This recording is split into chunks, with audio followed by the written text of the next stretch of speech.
What's happening, family? And welcome to the podcast In the Black of My Mind. I'm your host, Al Thomas. Do me a favor and go down to the bottom of the page and click subscribe and share and tell everybody. How many bodies? Everybody's about the podcast. I'm very excited to host today's guest, a noted guitarist, played clubs as a sideman, and toured worldwide. He eventually teamed up, toured, and recorded with Larry Coryell, and eventually became a Blue Note recording artist. He's produced more than 150 records in his career, 37 of which were Billboard Top 10 charting. If that wasn't enough, composing music for documentaries and film is his claim to fame. With a career spanning well over 40 years, he scored 700 films and television shows, garnering 6 Academy Award nominations and winning 2 Oscar Awards, 9 Peabody Awards, and 70 Emmys, as well as numerous other awards. His music has been hailed critically as breathtaking by the Los Angeles Times, piercingly beautiful by the New York Times, and masterful by Newsweek. He was inducted into the New England Music Hall of Fame in 2021. So it is with great pride that I welcome Brian Keane to the podcast. With my music.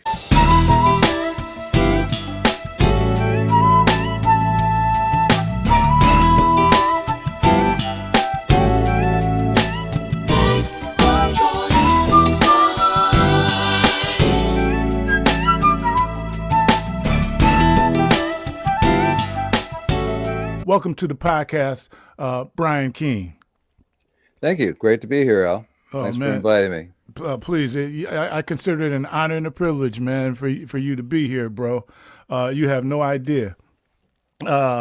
Before we get started, I knew you were a bad dude when I first met you with Marion and stuff years ago, and I started thinking about it, and I say, I think I met you at Scoville Studios around 80 or 81, and then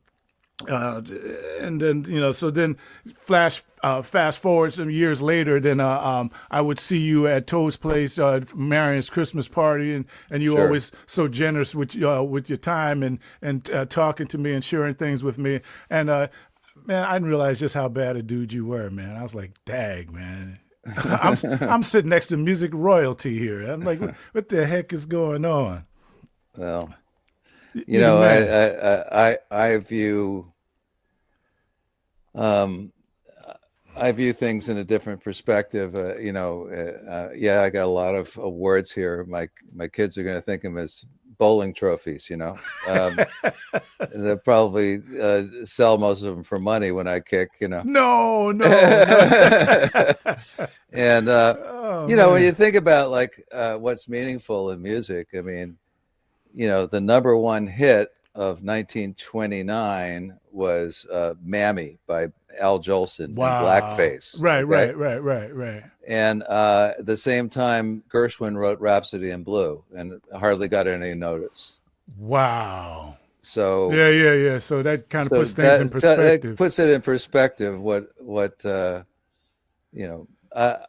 I've been very fortunate to go in a fairly non-competitive area, which is music for the long term. Who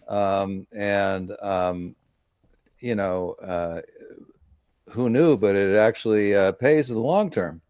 40, 50 years later, this music's still being played, and it actually now finances my art habit, as if you will. I don't have to beg rich people for money, who would then fuck it up anyway. Right. So it's a good thing. I view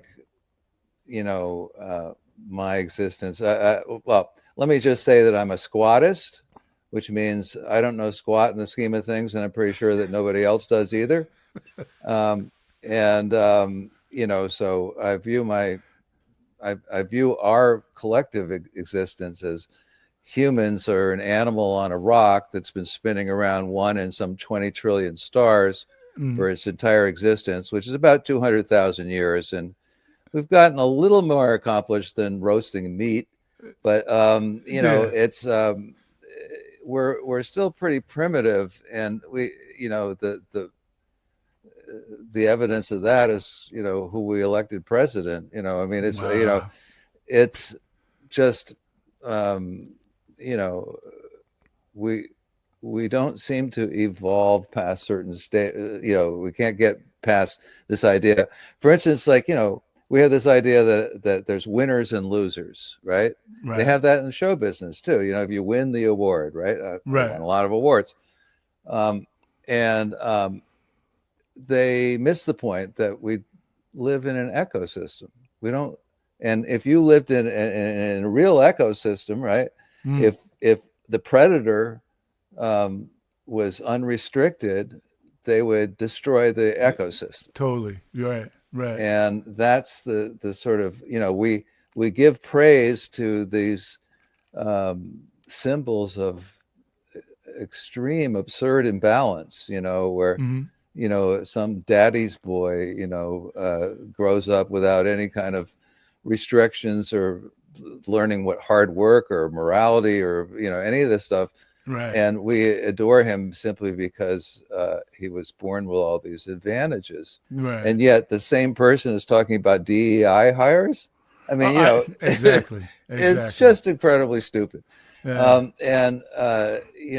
The way people think is that they don't think. They get into this herd mentality, and the same thing is true of music.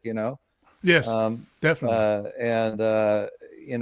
My view of things is that music is a universal language, and we can say with what we feel is important to say with that language, and some people are ready to hear it, and other people will never be ready to hear it. Right. And I don't have control over that.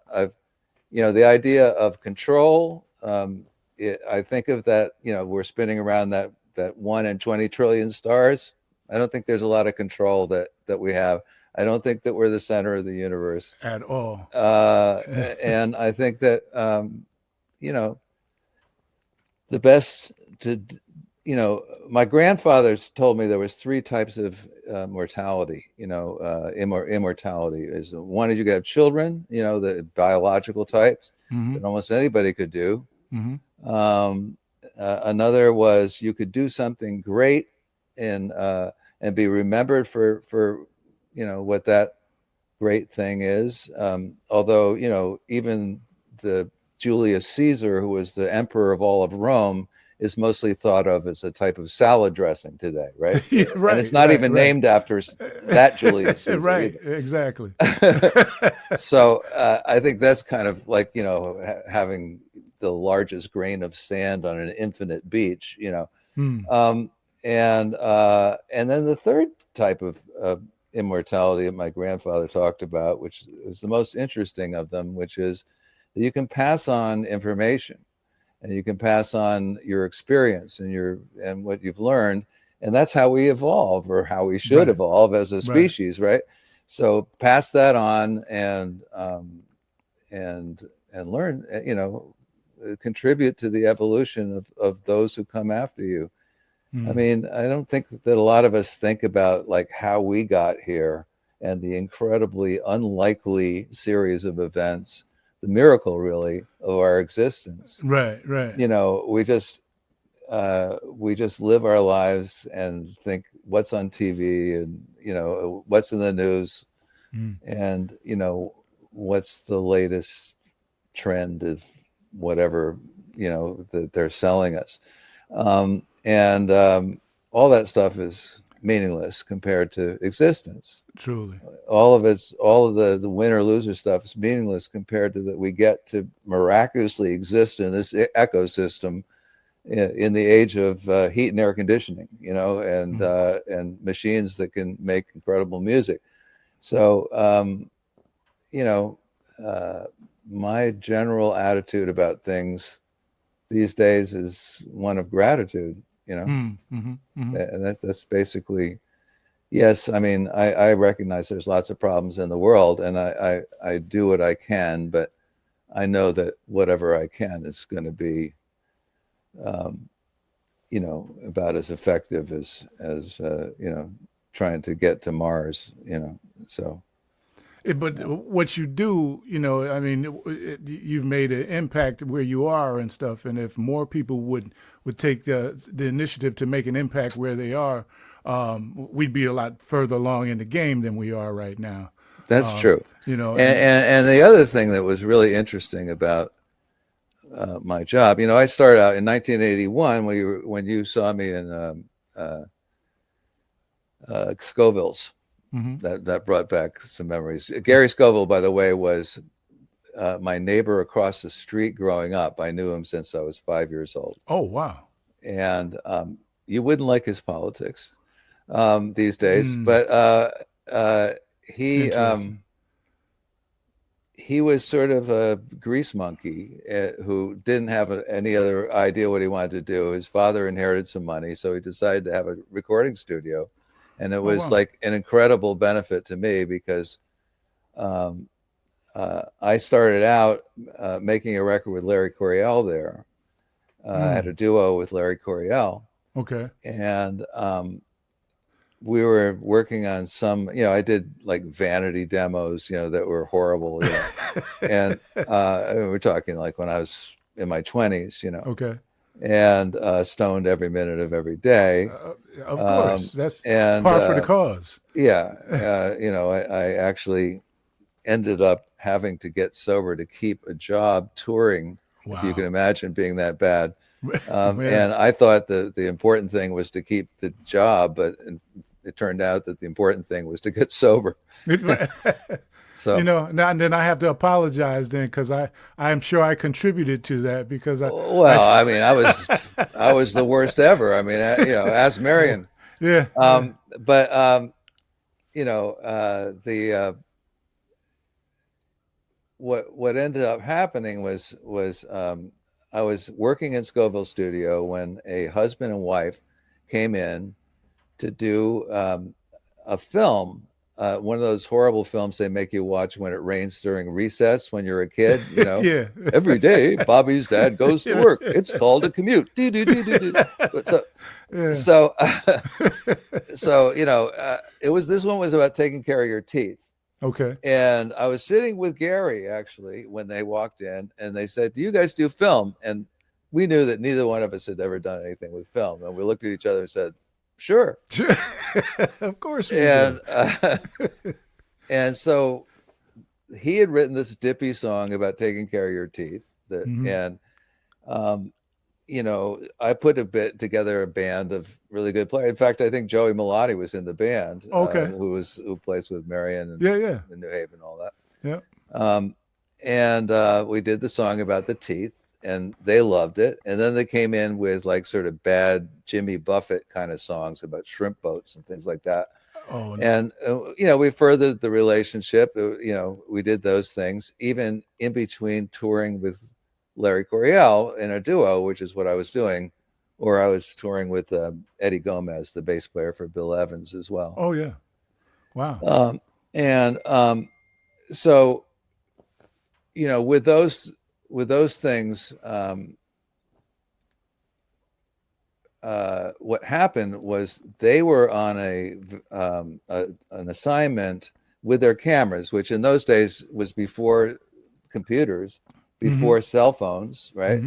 And they were big, huge things with big reels of films, right? That they shot movies on, right?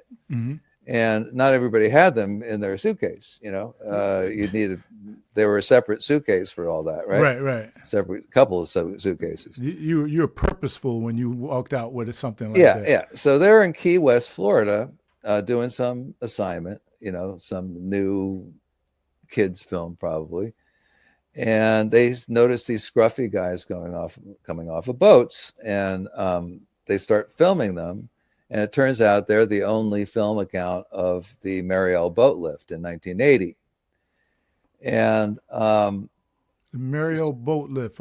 Please. The Cuban Castro was criticized by Carter over having political prisoners in, this prison. So, okay, you want our prisoners? And he sent actual criminals on boats to Florida. Wow. Okay. You want our prisoners? Go. Yeah, here you go.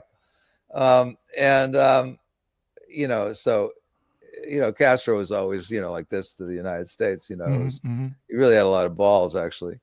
So they did a documentary about the Mariel boat lift. They actually went to Cuba. They brought me a cigar from Castro's desk, which I was going to smoke, and then I heard that the CIA regularly poisoned those cigars. So yeah. No, you might want to just keep that as a memento. Yeah. So at any rate, they make this documentary, and there was no such thing as composing music to documentaries back then. In 1980, there wasn't any such thing. And they said, well, what do we do about music? And they said, well, let's get the teeth guy, and so I did this music for this documentary. And I had worked with Arturo Sandoval and a couple other, Cuban musicians in my jazz, goings on. And so I put together a good soundtrack for the thing, not knowing anything of what I was doing. They had like guys like singing on the boat in Spanish. And I put some like hopeful chords, like with strings, like a synthesizer behind it. That had never been done before. Oh, wow. But I didn't. It just seemed like the right thing to do. It made it more powerful. Hey, this is Marion Meadows, and you're listening to and watching In the Black of My Mind podcast. We're done with it.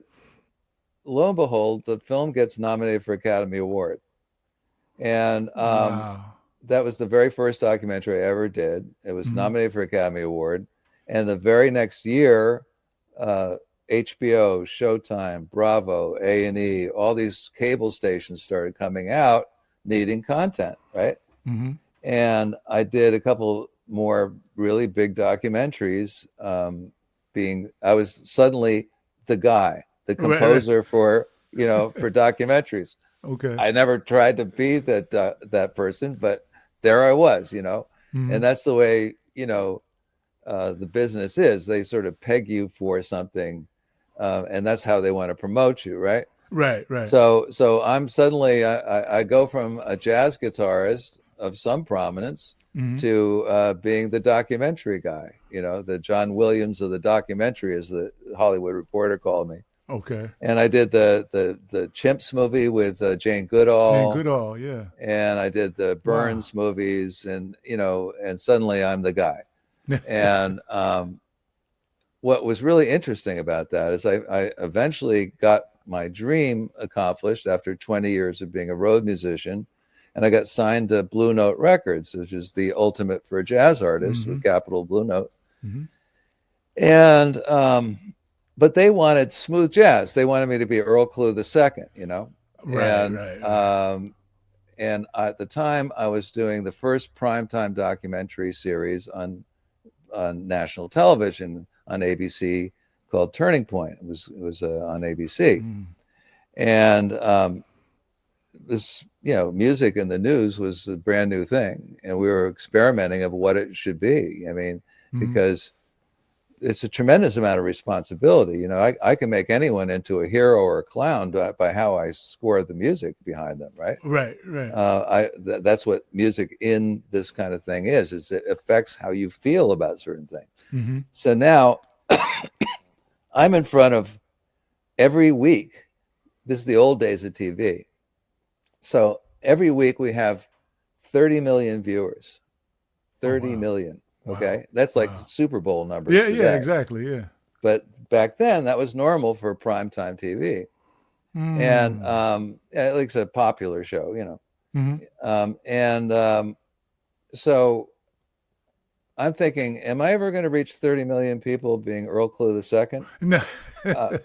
No. And I'm going to play at every, unless you played the Super Bowl. I'm going to play like every Toad's place in like Akron, Ohio, or Lexington, Kentucky, or whatever, And I've been doing that for 20 years, and I knew what that was. And I had kids, at that point. I had my 2 sons, Right. and I thought, you know what? I got to get out of this. I got to get out of this deal. And yet I signed this big deal, and my record went to #1, like right out of the gate. Wow. So I said, well, how the hell am I going to get out of this? And on top of that, I'm starting to the soundtracks. One of the soundtracks from one of my 80s movies of all things, Suleiman the Magnificent, which when I got the call, I thought was a comedy, because who would call themselves Suleiman the Magnificent? But it turned out to be the emperor of of the equivalent of Caesar of the Ottoman Empire, right? And Wow. and there was a big art program with the Metropolitan Museum of Art and National Gallery and the Republic of Turkey and all this stuff. And I found myself in this, like, way over my head, stuff I knew nothing about, Wow. And again, this is one of these things where, I had done some guitar tracks for this producer, Arif Mardin, who was very successful and from Turkey with Atlantic Records. He'd done the Bee Gees and Aretha Franklin. And a bunch, and I call up Arif and I said, you got to help me out here. You must know somebody from Turkey that does Turkish music, because I was going to these professors who would, be in some prestigious university and they wouldn't know shit about the music. They were in the Ottoman Empire, they would have played it like this, and you're going, no.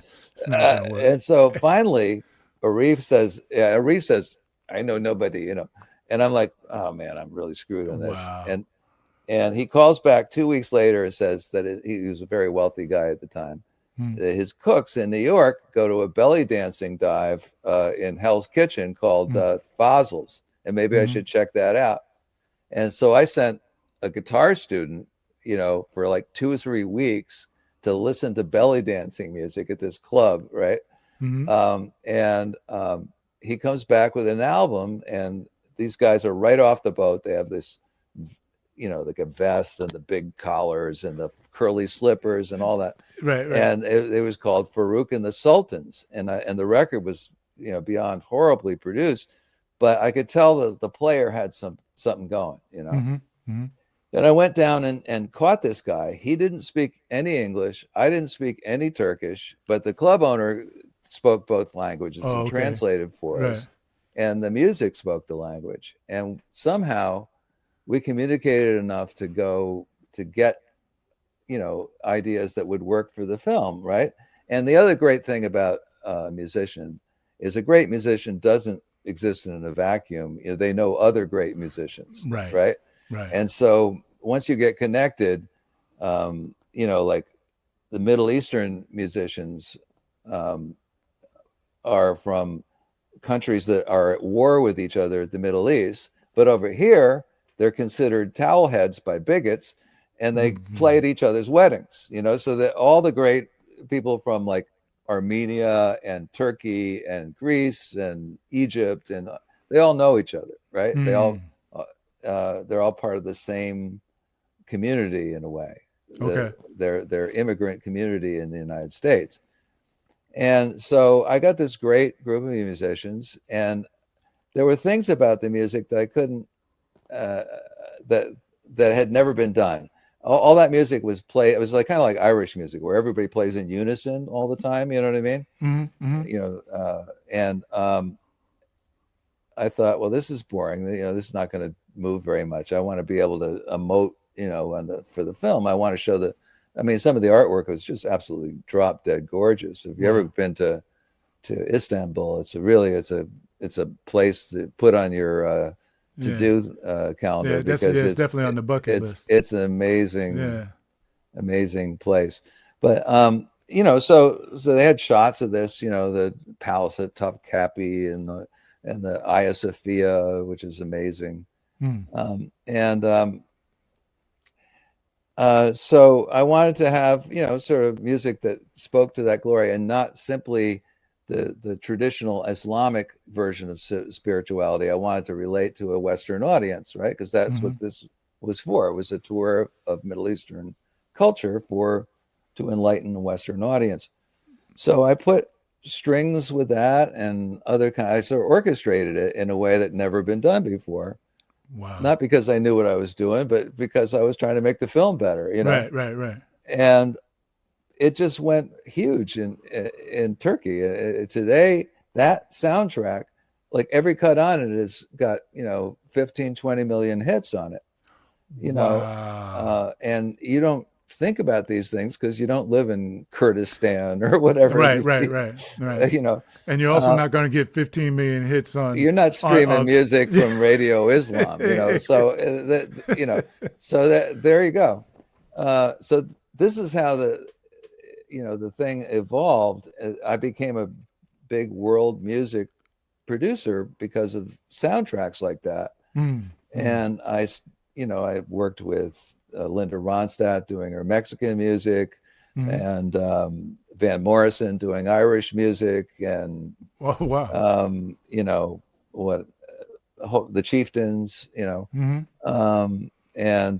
Ladysmith Black Mambazo, and doing African music, so that opened up a whole other world. So with all this stuff, I'm thinking, okay, I can't get sucked into being Urkel II by contract, right? So I think, well, how do you get out of this deal? And I thought, I know, you create art. They'll drop you in a heartbeat if they think they can't sell it, right? Right. So I got together with some of the best musicians in New York, like Michael Brecker and Victor Bailey and Rodney Holmes on drums, and like really great players. And we made the bebop headbangers from outer space. We called the record Attack of the Human Brain. And it worked. They dropped me. Wow. And then they couldn't sue me. They got really pissed about 6 months later when I produced a hit record for somebody else. But, it was done by then. And I felt bad about doing it because they're really nice guys. And Bruce Lundvall was a really good guy. Right. He's a friend of Miles and all that. And Michael Kaskuna was there. He's a really good guy. But, I would have been trapped. Right. And that's the thing about fame, is that, if you're famous, let's say you're the Beach Boys, right? Then you're condemned to playing fun till your daddy takes the keyboard away. It's, you can't get out of it, right? The public condemns you. The public has said, we paid to hear this, and this is what we want to hear. And that's one of the things that holds us back musically, is that the public is uncomfortable with new. They they like what they're used to, and I mean, music is an individual thing. It's a universal language, but it's made by individuals, consumed by individuals, and there are artists that like the Partridge Family or Britney Spears or whatever, or Whitesnake, that sell millions and are completely forgotten 5 years later. Yeah. And there are others that can't get arrested while they're living, and their music lives for centuries. So what differentiates that? In my view, what differentiates is the truth in what's trying to be communicated in the music. And so that's what I spend my time doing these days. I don't do much work for others. I did the 4-hour thing about Dante. It's a 700-year-old story, which is really sort of an amazing parable of the human condition. Written by an Italian poet in exile from Florence in 1300, and still one of the greatest literary works in human history. Wow. And so I figure if it's been around 700 years, it's probably a good thing to work on. Yeah, it's going to be around for a little while. It's going to be around for a little while. So that was a Burns project, and we did a 4-hour history. It was a great excuse for him to go to Italy for 6 years and film. Oh, wow. For 6 years? 6 years, yeah. Wow. I mean, off and on. Right. He had rich people paying him to fly to Italy. It's not a bad deal. No. Nice work if you can get it. Yeah. So anyway, I've gone on now for an interminable amount of time on your first question, so you better ask another one. Bro, I'm sitting here with my mouth open, like, wow. Hi, this is Artie Dixon, and you're watching In the Black of My Mind with my brother Al Thomas. Larry Coryell, how did you guys meet, and how did you you start doing the duet? I actually met Larry through Gary Scoville. Gary Scoville was painting a house, in Wilton, and the woman who lived in the house was divorced from her husband, and she was very hot, and she was a good singer actually. And she was working out in her leotards with Larry's wife, Julie Coryell, and he was staring in the window. At any rate, he ended up dating the woman who owned the house. And he goes to the wife, to Julie Coryell, hey, I know this guy is a great guitar player. You should meet him sometime. And she said, well, just give him a call. She gave the number. And so he gave it to me, and I called him up, and I said, I might have made an excuse about taking a lesson or something. I was 10 years younger, and certainly nowhere near as established, at that time. He was like the godfather of fusion. And, I went over there, and I broke out some killer weed and played him and jammed with him, and then played an original tune. And he just he couldn't believe the original tune, right. And she came out down the hall dressed only in a towel and dropped it stark naked, says, oops. And I was like, man, this is a weird house. Wow. Yeah, but at any rate, that's how we met. And then we he invited me to play at the Village Gate. Wow. He had heard me play with Eddie Gomez and Jeremy Steig, who was a flute player. And he invited me to play with him at the Village Gate, and then that went really well.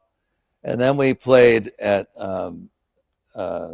Blues Alley in Washington, D.C. As a duo. And that was an interesting gig because we were both getting high at that time. And we go down to Blues Alley, and we go out to do this duo gig, and we had rehearsed for.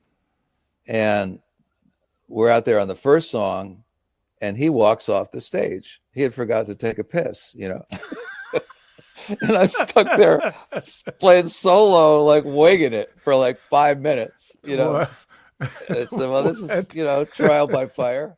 Right. And then we got like a great reception at the end of the night. We had like encores and all that stuff. And we're all pumped up on Coke, and we're like, hey, and I had a gig the next night. It was like just a club gig, but it was, it was a gig that I was going to make. I said, hey, let's go back tonight, Yeah, let's go back tonight. And we started to drive from Washington, D.C., starting at like 1 or 2 in the morning, And we were all piped up on Coke, and we lasted for about an hour, and then we were driving like 5 minutes each and sleeping. And I don't even remember if I made the gig the next night. Wow, I was in such tough shape. But, right. This is the kind of thing that younger stupid people do. Yeah, and that's how we met. Time. Yeah, okay. Yeah. Wow, and you I'm sorry, the trumpet player that from Cuba. You mentioned Sandoval? Yeah. How did you? You said you had played jazz with him festival. prior to jazz. We used to.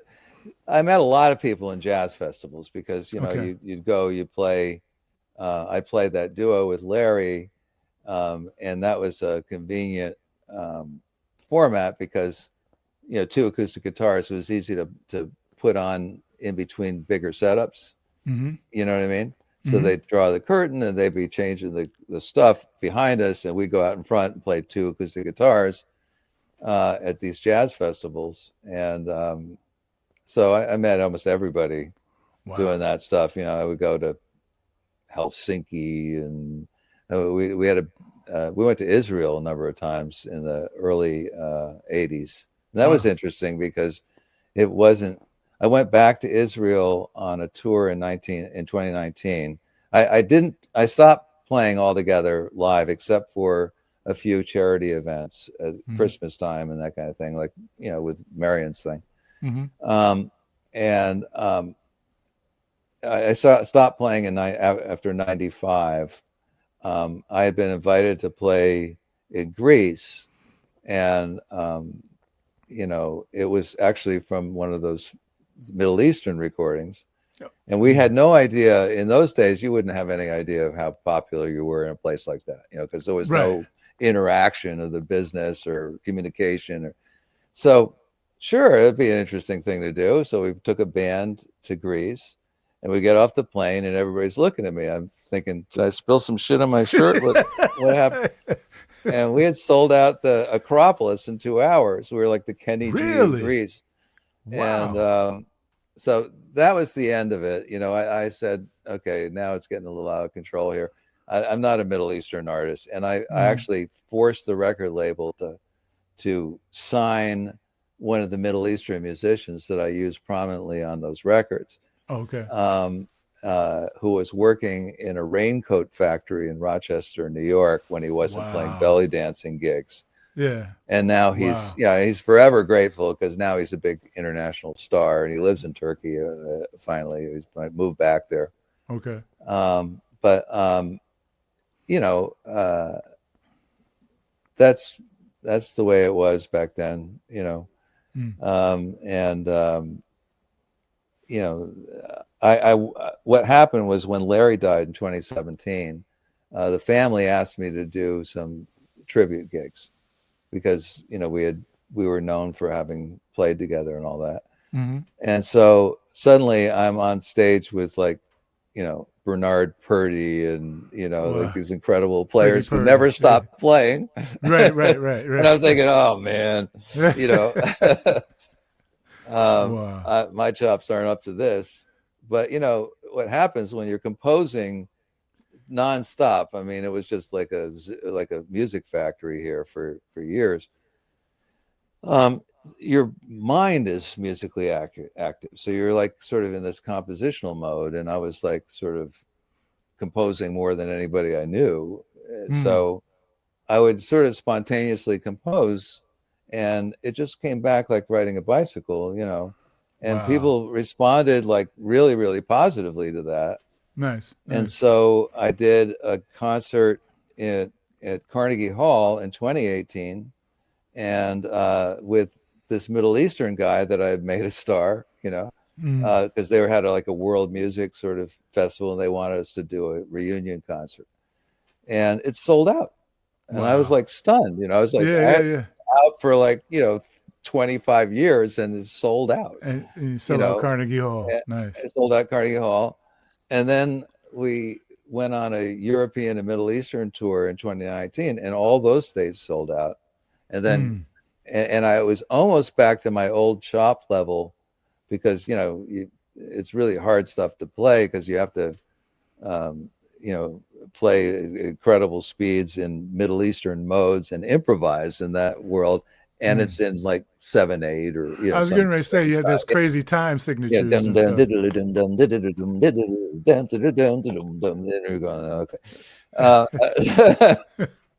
So you know,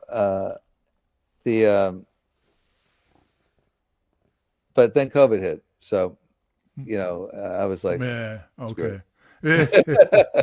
So I'm back to just doing like the occasional charity gig with Marianne or with Artie and his fundraiser, and right, you know, that kind of thing. I do a few things in New York, and, you know, nice, the general area.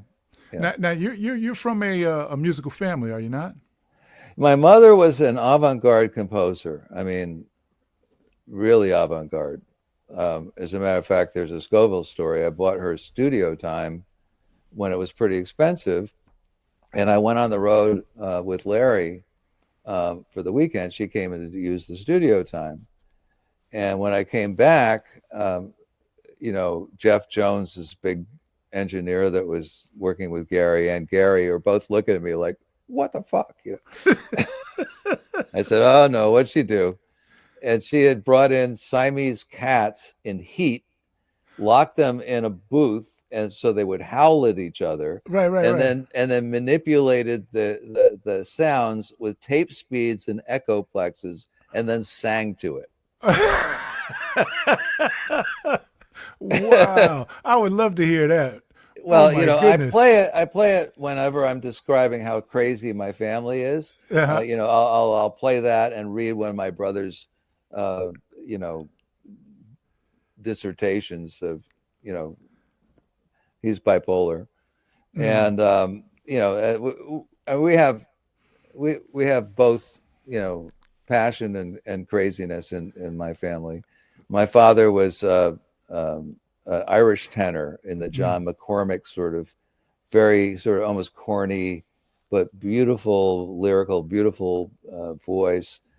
And he was successful in business, but he was a Jesuit and he believed in giving service. So he was successful in philanthropy that raised money for philanthropic causes. So, for instance, he served as the treasurer of the United Negro College Fund for 12 years. And he has one of these rare awards that only he and like Michael Jackson have. Oh, wow. For raising all this money for the United Negro College Fund. He also established the Common Fund, which is a fund with like 40 billion under management or something like that. Wow. For the betterment of higher education in America. And he knew everybody, he used to be a Republican. And I remember sitting around with him and Art Laffer, who wrote Supply Side Economics. And he's like the trickle down guy, and listening to this bullshit and saying, this is never going to work. There's no free lunch, Like, what do you know? You're a musician, My father had to admit that I was right about it. He became a Democrat after Reagan for the rest of his life, actually. Wow. And he also gave back to me because in 2000, when the record industry collapsed from Napster, which is an interesting story in itself. Basically, I lost, 3/4 of my income because that was the easy income because you were producing. You didn't have to be there all the time. You just sort of guide the project to be good and hire good people. Right. And, all of a sudden, all I left was the film work, and that's pretty labor intensive. I mean, you got to do all that shit yourself, Right. and it takes a long time. So, so I said, maybe you better teach me about this investing stuff, because I never had any interest. I always made more money than my dad, actually, because he would take, a stipend for running a nonprofit organization, but he didn't profit off of it personally until he retired. And then he served on all these for-profit boards, and they paid him in stock because he had a golden parachute from the charity work. And he became pretty wealthy in his last 10 years or something. And then he married a second wife, and she took care of it for him. So he didn't end up. Anyway. Oh, wow. That's the way it is, Wow. God bless the child who's got his own. It didn't involve me. I had to be the estate person, but it didn't involve me. Hey everybody, it's your girl Cece Peniston, and finally, you're watching in the Black of My Mind podcast with Al Thomas. I just roll with what happens, in my work, I tend to just ask one question.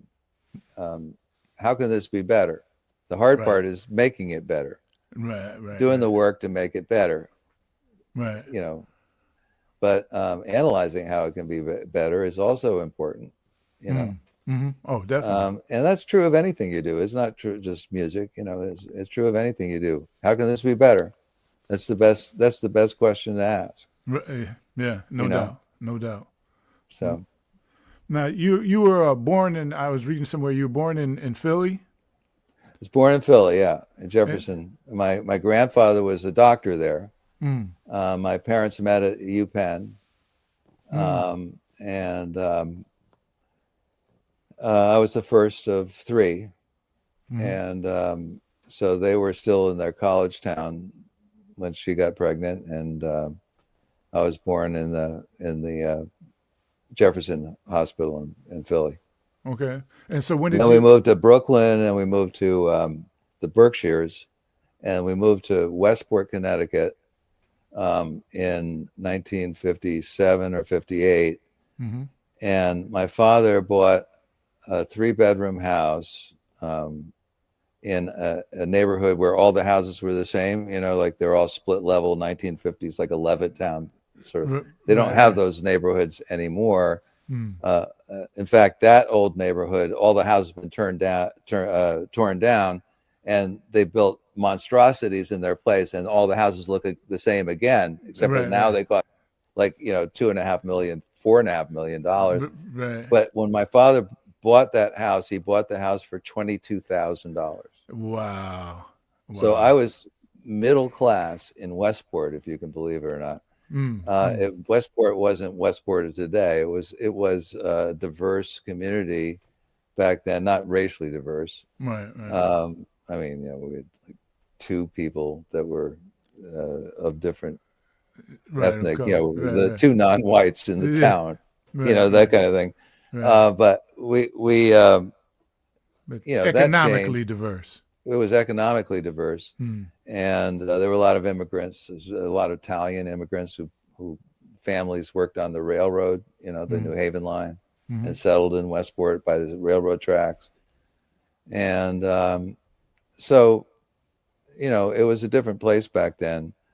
And it's still a fairly enlightened place as places go. I mean, artistically enlightened. It's the Playhouse. It's got Levitt Pavilion, and it's got a vibrant arts community. I mean, when I was living there, Paul Newman was there, Betty Davis was there, John Hammond, who discovered Billie Holiday and Bob Dylan and Bruce Springsteen. For Columbia Records, lived in Weston, the next town over. Keith Richards still lives in Weston, the next town over. Ashford and Simpson moved to town. I mean, it's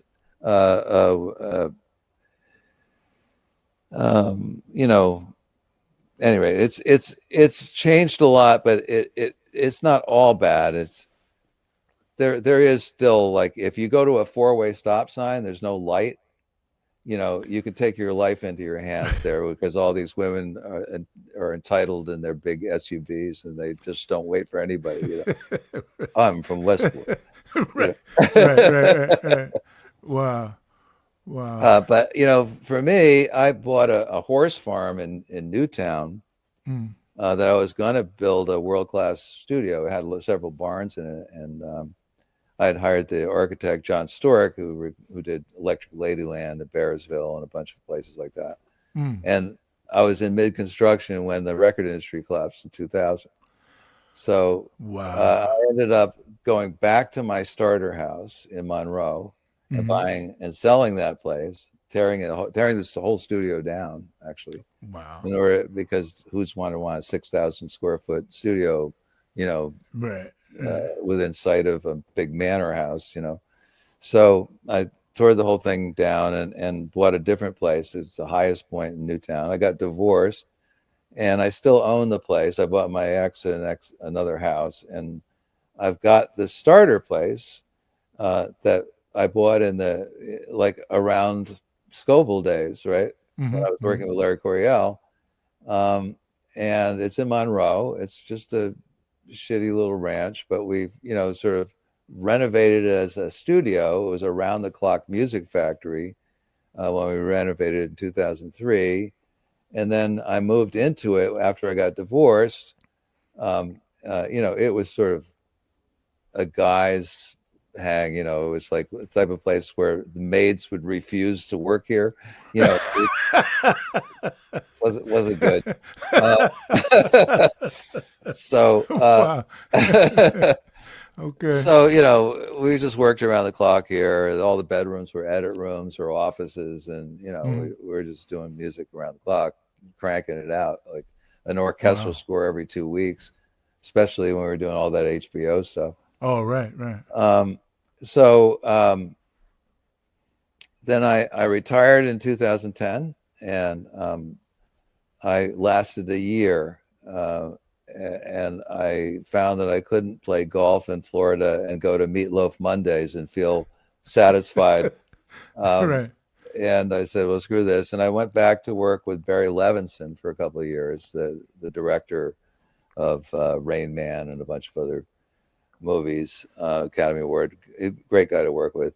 And after that, I put my big catalog of music into a library, a computer searchable library, and leased it to all the big major entertainment companies who didn't want to pay me to buy the publishing. In fact, you know, now they're paying me every year to license the music that I own. And it's been going on for the last 15 years, and it becomes a source of funding, you know, symphonies. I did the 75th anniversary of the American Ballet Theater. I've done some things like that, you know, that are sort of really artsy that no one would ever pay for. You know, only rich people that would, you know, would grant you, and then you'd have to do what they want and so on. Right, right. So, you know, it's been good. It's been, you know, this been going on now for 15 years or something, and I just do the music I feel like doing, you know, and I help out friends a lot. You know, I let them use the studio, or I'll do guitar tracks on somebody's. I just did a guitar track on Marion's record. Oh, no kidding. You know, and you know, I didn't have to get paid for it. You know, I just did it. You know, right. So that's what's good about it. How many songs in your catalog now? Well, this is going to sound astonishing, but 19,000. Ooh. Yeah.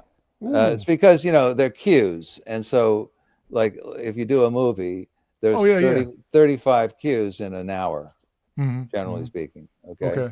So they're short little pieces of music that they put, they're different moods, right? And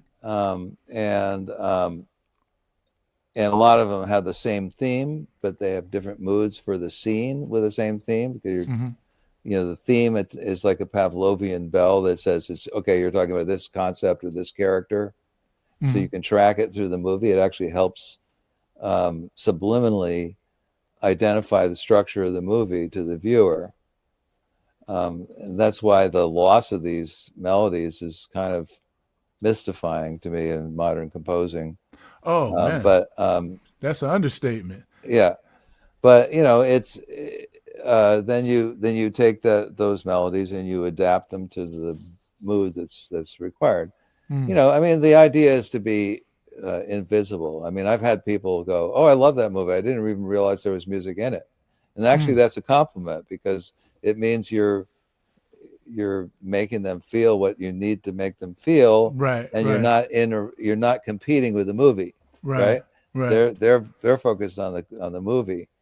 So it's kind of a thankless job in some respects, but it's also an incredibly powerful job, because you're reaching millions of people at a time and affecting the way they feel about things. And so, you know, I've always viewed that as a pretty awesome responsibility, and also an awesome opportunity to try to, you know, get people to move in a more spiritual and emotionally holistic direction, you know.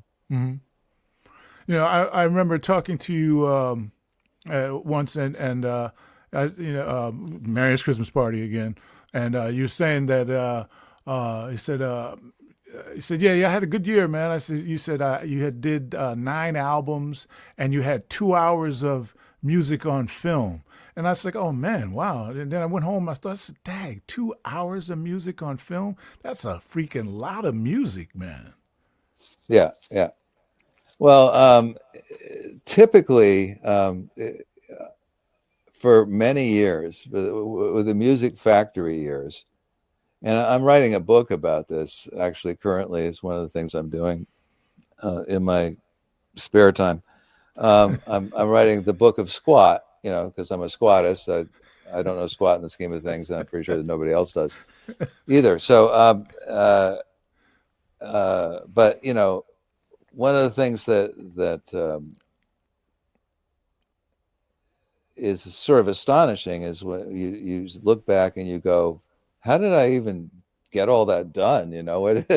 I must have delegated, and I did. I delegated a lot too. Like, when I would write movie scores, for instance, I would write a theme and I would send the theme out to orchestrators, and I say, make this theme hit these scenes. And they would send me a MIDI file, which I could then alter. And if it was way off the mark, I'd send it back to them, say, no, it's wrong because this. And eventually I got a really good set of orchestrators that helped us, deal with bigger workloads. But we were doing, on average, about 20 hours of television a year and a dozen records. So wow. I don't even know how I did that, frankly. Wow. And I still had kids and stuff too. Yeah. So do you I don't know even them? know how I got that accomplished. I don't even remember. That's the thing about getting old is that I don't know if it's you lose the memory. It's that you have so much crammed up there. Oh yeah. And you only have so much RAM speed. It takes too long to access it. You can't access it properly. Yeah, you got to download some of that stuff, man. Erase some of that stuff off the hard drive. Yeah. It really became apparent to me. I was in Westport, and I was going on a friend's boat off the Cedar Point Yacht Club in Saugatuck Shores there. And we drove past somebody who I had worked with and knew, and I couldn't remember his name. And he's like one of the few black guys in Westport. He's very famous. And I couldn't remember his name. And I said, well, I'll remember when I come back. You can't just knock on somebody's doors. What's your name again? So it was Nile Rodgers. I mean, the River Nile Rodgers. I mean, how could you not remember that? Wow. I couldn't remember. And so that sort of drove it home to me that, the memory isn't what it used to be. So now I actually use the calendar on my phone. Oh, exactly. I have no, man. I'm sitting here right in front of me, and I got I have my my daily planner and stuff, and it's like I